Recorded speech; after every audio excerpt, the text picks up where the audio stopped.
काली गौरी की कथा। शुंभ और निशुंभ दो सगे भाई थे। दोनों दैत्य बड़े बलशाली थे। एक बार दोनों ने ब्रह्मा जी की तपस्या की और अमर होने का वरदान मांगा। ब्रह्मा जी ने उन्हें वरदान दिया कि यदि तुम किसी अस्पृश्य कुमारी से उलझ गए तो वह तुम्हारा वध कर देगी।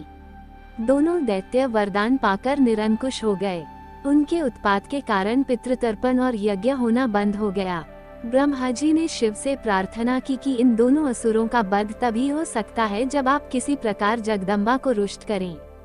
शिव जगदम्बा को रुष्ट करने के अभिप्राय से एक दिन उन्हें काली कहकर संबोधन करने लगे। पार्वती जी इस पर रुष्ट होकर बोली, यदि आपको मेरा यह रूप प्रिय नहीं है तो आपने मुझसे कहा क्यों नहीं। स्त्री कितनी भी सुंदर हो, यदि वह अपने पति को अच्छी न लगे तो उसके सब गुण व्यर्थ है। मैं या तो यह शरीर त्याग दूंगी या गौर वर्ण बनूंगी। आप मुझे तप के द्वारा शरीर के वर्ण को परिवर्तन करने की आज्ञा दें, क्योंकि पति की आज्ञा के बिना पत्नी का तप व्रत पुण्य व्यर्थ हो जाता है। शिव जी बोले, प्रिय, मैंने तो तुमसे परिहास किया था, इसमें क्रोध करने की आवश्यकता नहीं है। तुम्हें अच्छी तरह पता है कि तुम मेरी शक्ति हो। तुम्हें यह भी पता है कि तुम्हारे अपने पिता दक्ष के यज्ञ में जब तुमने यज्ञ कुंड में कूदकर आत्मदाह कर लिया था तब मैं कितना दुखी हुआ था। इसलिए देह त्यागने की बात अब मत करो। हम दोनों एक दूसरे से निष्काम भाव से प्रेम करते हैं। इस बात को तो तुम अच्छी तरह जानती हो। कामदेव को तो मैंने साधारण लोगों के लिए उत्पन्न किया है। वह जब मेरा पराभव करने आया तो मैंने उसे भस्म कर दिया था। आज भी मैंने इस संसार के हित में ही तुमसे कहा है, क्रोध का त्याग करो। वह कार्य जिसके कारण मैंने तुम्हें काली कहा है शीघ्र ही तुम्हारे सामने आ जाएगा। परंतु यह काली शब्द पार्वती के हृदय में शूल की तरह गड़ गया था। उन्होंने अश्रुपूर्ण नेत्रों से शिवजी के चरण पकड़ लिए और बोली, आप मुझे तपस्या करने की आज्ञा प्रदान करें। मैं अब इस काले रंग को त्याग कर गौर वर्ण धारण करना चाहती हूँ। शिवजी कहने लगी, यदि ऐसा ही है तो इसमें तपस्या करने की क्या आवश्यकता है। मैं स्वयं तुम्हारा रंग काले से गौर वर्ण कर सकता हूँ। देवी पार्वती बोली, मैं स्वयं वर्ण को परिवर्तित कर दूं या आप मेरे रंग को परिवर्तित कर दें, इससे वो महत्व नहीं रह जाता जो सृष्टिकर्ता ब्रह्मा जी ने मुझ वर्ण प्रदान किया है। तपस्या द्वारा मैं ब्रह्मा जी से ही अपना वर्ण बदलने कहूंगी। शिवजी हंसकर बोले, ब्रह्मा जी को तो मैं यहाँ क्षण भर में बुलवा सकता हूँ, परंतु तुम्हें तपस्या ही करनी है तो मैं तुम्हें रोकूंगा नहीं, क्योंकि तपस्या करना तो मेरी भी रुचि है। देवी पार्वती मंद्राचल से हिमालय पर गईं। गंगा के उद्गम गौमुख के पास उसी तपोवन में जहाँ स्वयं शिव को प्राप्त करने के लिए उन्होंने तपस्या की थी, उसी स्थान को पुनः तपस्या के लिए चुना। देवी पार्वती ने अपने माता पिता से भी तपस्या करने की अनुमति प्राप्त की।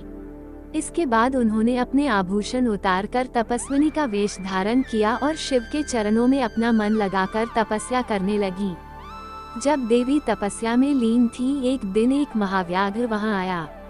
वह जब देवी के पास गया तो उसका शरीर स्तंभित हो गया। व्याघ्र बहुत भूखा था, परंतु शरीर स्तंभित होने के कारण हिलने डुलने में असमर्थ था। वह बार बार पार्वती की ओर देख रहा था।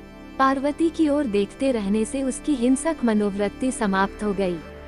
देवी की कृपा से उसकी भूख प्यास भी बुझ गई। वह वहीं यह समझकर रह गया कि मैं देवी की रक्षा करूंगा। पार्वती की कठोर तपस्या से प्रभावित होकर ब्रह्मा जी हंस पर सवार होकर वहां पधारे। देवी पार्वती ने उनकी वंदना की, अर्घ्य पाद्यादि देकर उनका पूजन किया। ब्रह्मा जी बोले, आप इतना कठोर तप क्यों कर रही है? समस्त सिद्धियां तो आपके वश में हैं। महादेव की कृपा से आपको कोई भी चीज दुर्लभ नहीं है। पार्वती विनम्र होकर बोली, आप जगत के श्रेष्ठ हैं। मेरे पिता आपके पुत्र हैं। इस प्रकार आप मेरे पितामह हैं। अपना वर्ण कृष्ण को छोड़कर गौर वर्ण की होना चाहती हूँ, मेरी तपस्या का अभिप्राय है। देवी, यह कार्य तो करने में आप स्वयं समर्थ थी, परंतु आपकी लीला भी हम सबके हितार्थ में ही होगी। तथास्तु कहकर ब्रह्मा जी अंतर्ध्यान हो गए। पार्वती जी ने उस त्वचा को त्याग दिया और वे गौर वर्ण की हो गई। त्यागी हुई उस त्वचा से कौशिकी नाम की काली का प्रादुर्भाव हुआ। काली अष्टभुजा, शंख, चक्र, त्रिशूल, बाण, मूसल, घंटा, हल, धनुष, त्रिनयना वाली, पुरुष स्पर्शहीना महासुंदरी थी। उन्होंने ही शुंभ निशुंभ दैत्यों का वध किया।